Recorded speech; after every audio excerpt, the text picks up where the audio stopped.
217 Recovery Podcast. Yeah, coming at you live. Doing DJ voice. Yeah, I will never. Okay, I'm not gonna say I'm never gonna do that again, but I'm gonna try my best to never do that again. How's it going, Matt? Oh, it's going fantastic. Great night. And we got a special guest with us tonight, Tommy. Hey, Tommy. Hey. How you doing tonight, Tommy? I'm doing wonderful. You sound a little under the weather. I think I got a little staphylococcus. Oh, now, for your fans back in, you from Battle Creek? Yes. You want to say anything to them? Hey.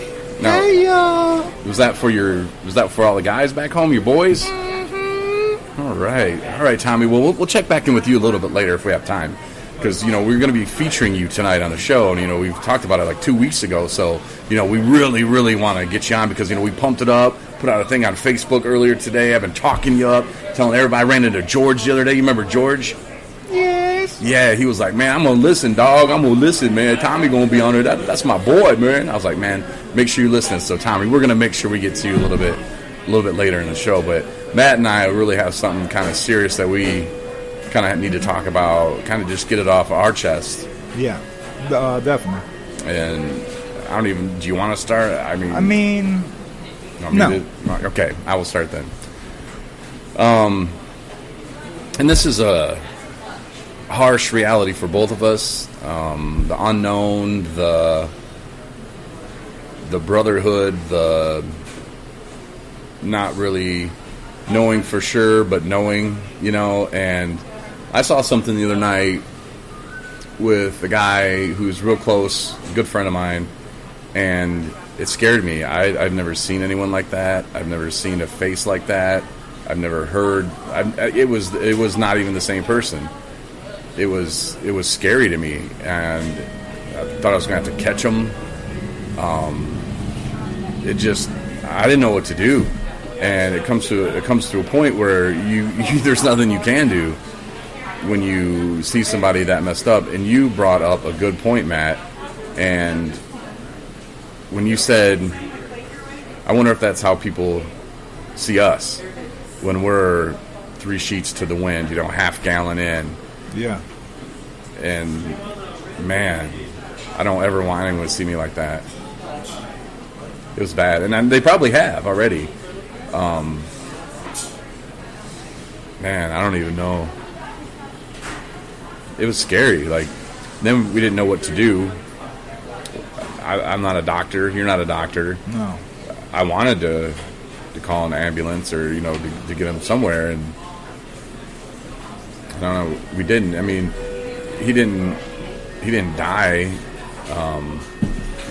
I'm afraid for him, and he's kind of gets a little defensive a little bit, and says we're overreacting, and he's fine, everything's good, and that's what I told people too, man. When I was in my drinking, oh yeah, I'm fine, I'm good. I wouldn't pick up the phone because I knew I would text, and I don't know, man. It's hard to deal with, but at the same time, it's a lesson. It's something that we had to see. We had to go through. Maybe in a month, maybe in 2 months, we're going to hit a situation, or we're not going to be handling it the right way. I can think of 3 or 4 things right now that could happen at this moment, and I don't know what I would do. I hope to God that I wouldn't drink, but you never know. But seeing that, though, maybe that it will help. Maybe, in what you said, that really hit home to me when you said that. So I never thought about it that way, but yeah, maybe that's how our family, our loved ones, our girlfriends, or our brothers, or our sisters. My sister had to take me to the hospital one time. My nephews were in the back, and because she was like, you're not doing well. Like, you need to go somewhere. And I was like, no. In her car, I'm puking. My nephews are back there trying to be like, hi, Uncle Corey, and I'm not in a good spot. Like, it was not good. And to put her through that, that's something I'm never going to forget. I'm sure she's never going to forget it. I just hope my nephews do. Yeah. But I don't know. How you doing? Oh, I'm doing wonderful. It's been a really good day. Still sober. Yeah, that was that situation that you're talking about was really tough to see. Because I've never seen that. I've seen it with other people, but the relationship that me and him developed, it was a sober one. It was a real one. I seen the good. I seen the effort, the love. But then I also seen it. I seen it transpire into regret and fear and doubt and just reaching outside of himself to cope. It just seemed to me like it was a constant coping. And I know for me in my recovery's got to be more than just coping. Because if I'm just coping, then I am just constant battling, suppressing. So it can't be about coping. It's got to be about finding joy, finding peace, love in my life. Something that drives me to change, not something that just distracts me from what's going on in my life.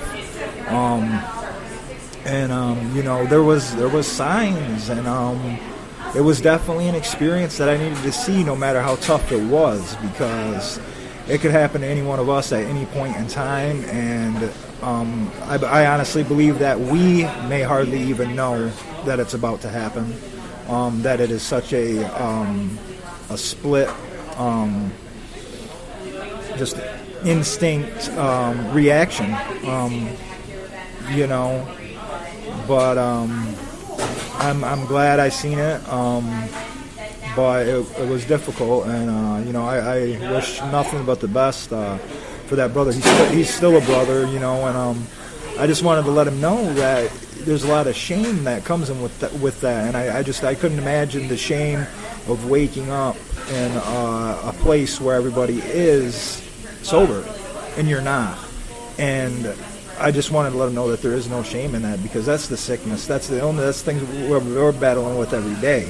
And we beat ourselves up enough, and I think that when we do beat ourselves up, it drives us further into that addiction. So I felt like he didn't need any extra pressure, but I've almost fell multiple times since being sober. The last couple weeks, just feelings are overwhelming sometimes. And I just get fidgety, I get flustered, I get jittery, and I don't know how to respond. The only way that I know how to respond is just doing what I've always done, which is just drinking. And it does not help one bit. It seems like it helps. It helps maybe for the moment, but when you wake up the next morning and you got a broken nose and you're going to stretch and you hit the glass on the drunk tank, and your wallet's missing, and you got charges that you don't remember, laying next to some dude. Yeah, and your pants are a little low, naked. It's not a good feeling. But today, like I said on the podcast the other day, is that my desire to change is stronger than my desire to stay the same. Because I realize just the vanity and just pettiness of how I lived. I was getting nothing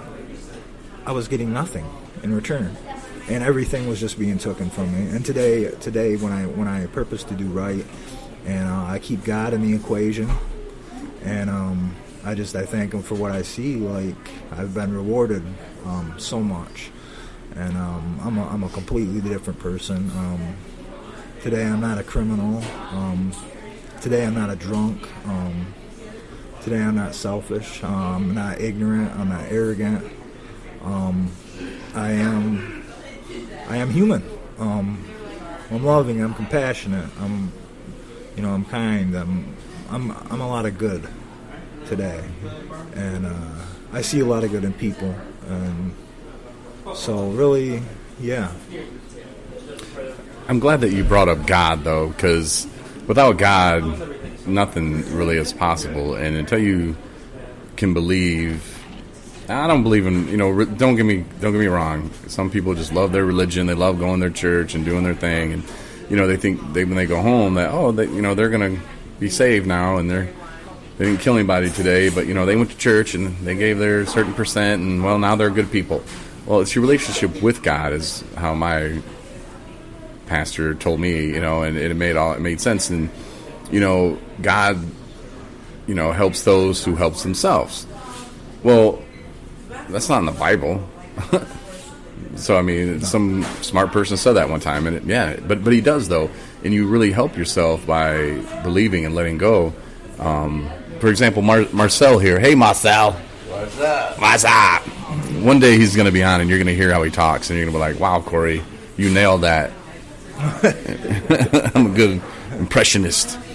But Marcel, it's crazy the way our paths crossed. I was in Grand Rapids, he was in Grand Rapids, and for some reason I had to sit up at this place for 2 weeks before I could go and realize there was a cult in the back, and that wasn't my thing either. Of course, I was looking for any excuse to leave treatment center, but we crossed paths, though, and then another guy there I became friends with, and over the years, a year or two, it hasn't been really that long. Almost 2 years. Jeez, you're getting old. Time's flying, Marcel. But he reached out to me, and just because, if you think about it, if I wouldn't have, and I don't remember, got in the car, drove that day in my little pajama pants, no wallet, no idea what was going on. I didn't kill anybody, but I was cop took me from my apartment, my parking lot, and if that didn't happen, Marcel, you wouldn't be here right now. I know. Isn't that crazy? And if I didn't go to jail, and if I didn't get out of jail and then go home and find the half gallon, start drinking that again, go back to jail again, be sent up here, for treatment up to Boyne City or Boyne Falls, whatever, Marcel wouldn't be here. You wouldn't be here. We wouldn't be about to eat this great pizza. By the way, we're at Charlevoix Pizza Company. That's what's up. Gonna get that 217 pizza. Yeah. Sorta. They're gonna call it. We're gonna get them to. Oh yeah, it's going on the menu. Yeah, because I was like, hey, because they have half of the pizza. It just says barbecue chicken. We're like, what about that? And she just smiled. She's like, you guys are the ones with the pineapple, and we don't want to give it away. No. But there's some good stuff on that. It really is. But, yeah, we wouldn't be here right now, man. I mean, it's just crazy how just small things happen. And, if I didn't meet the people that I did in Bear River, I wouldn't be here. One of the people that said he was going to do this and didn't was Ricky. A lot of people call him Black Ricky. And they call him that because he's brown. I'm not being racist, but Ricky's my boy. We had a thing in there, Rico, Ricky, Corey, Rico, kind of like Benifer. But he said something to me one day. I remember we were walking around the side, the pool table where that was, kind of walking around there. And he was like, yeah, Corey, that sounds good. So I was like, man, I think I'm just going to start a podcast, and I know how to do it. I know how to do a website. I know how to do all that. I'm going to do it. And he was like, yeah, man, that sounds good. It sounds great. You need to do it. He's like, when you do it, then I'll give you your props, and I'll take, and I was just like, all right, you know what? But it lit a fire in me, and where's he at, I don't know. Yeah. But I wish him the best, and, it's people like that had to be in my life, and for whatever reason, he was there, Those people inspire me, and just a little inspiration, man, I'm telling you, will go such a long way. It really will. And that's what I think a lot of people miss. When you're in recovery and you're trying to change your life and you're trying to do new things, it gets frustrating, man, because we want it all now, and we're not going to get it now. No. We couldn't even get that pizza right now. I mean, we're going to get it in like 20 minutes, but hey, that's fine. It's going to be worth it, and we know that. Yeah. But we got to approach life like a pizza. You order it up just like you want it, then you wait. But look at us, we're doing something in the meantime. Yes. So we're making a we're taking this opportunity